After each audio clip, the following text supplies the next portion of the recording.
صدق رسوله النبي الحبيب الكريم আজকের এই মত বিনিময় সভার আওয়ামী লীগের আমলে দায়িত্ব নিয়ে যে পাশে দাঁড়িয়েছিল সেই দুর্দিনের জালালবাড়িকে চাঁদপুর 2 আসনের বিধান সরকার ব্যক্ত করে আজকের এই মঞ্চ থেকে আমি বিদায় নিচ্ছি। অভিনন্দন। প্রিয় উপস্থিতি, সাবেক প্রবণতা আমি আজকের মঞ্চে ঘোষণা করলাম পারিনি, ব্যবসা বাণিজ্য ক্ষতিগ্রস্ত হয়েছে, আপনারা আমাদের নেতা কর্মীরা জেল জুলুম খেটেছে।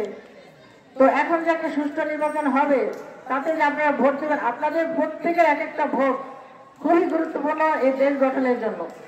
কাজে সেই ভোটটা আপনারা অনেক ভেবেচিন্তে সঠিক যে প্রার্থী, আপনাদের ধানের শীষের প্রার্থী, আপনাদের এলাকার প্রার্থী ডক্টর মোহাম্মদ জালালউদ্দিন, আপনারা অনেকে দীর্ঘদিন ধরে চেনেন।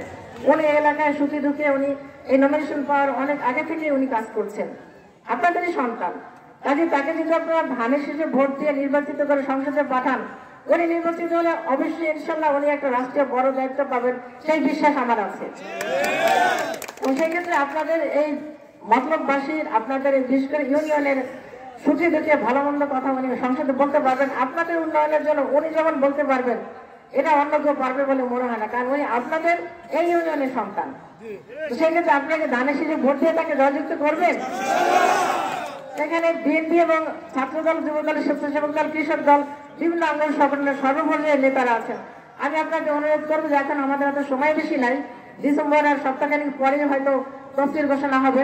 সেক্ষেত্রে আপনারা দয়া করে ওয়ার্ড ভিত্তিক কমিটি গঠন করে আপনারা এক একটা ওয়ার্ডে 2-3টা গ্রুপ করে আপনারা দয়া করে ওয়ার্ডে ওয়ার্ডে যে কাজ করবেন, জনগণের দরজা যে আপনারা ভোট চাইবেন, মানুষকে বোঝাতে হবে যে ধানের শেষে ভোট দিলে কি উন্নতি হবে, আমাদের ভাগ্যের কি পরিবর্তন হবে, এই গুরু দায়িত্ব আপনারা পালন করবেন। মাঠে যে সমস্ত দল আছে তার মধ্যে বিএনপি একমাত্র দল যাদের রাষ্ট্র ক্ষমতা, একাধিকবার রাষ্ট্র পরিচালনার অভিজ্ঞতা আছে। এছাড়া কিন্তু অন্য কোনো দলের নাই। যতই ধর্মভিত্তিক দল বা অন্য যেই দলই হোক, কেউ কিন্তু আগে রাষ্ট্র পরিচালনা করেনি। একমাত্র বিএনপি যে দল যেটা একাধিকবার রাষ্ট্র ক্ষমতা এসছে, খালেদা জিয়ার দল, তারেক রহমানের দল। কাজে অভিজ্ঞতা সম্পন্ন একটা দল, তাকেই তো ভোট দেওয়া যুক্তিযুক্ত। কি বলেন আপনারা? যা রাষ্ট্র পরিচালনা করার দায়িত্ব আছে।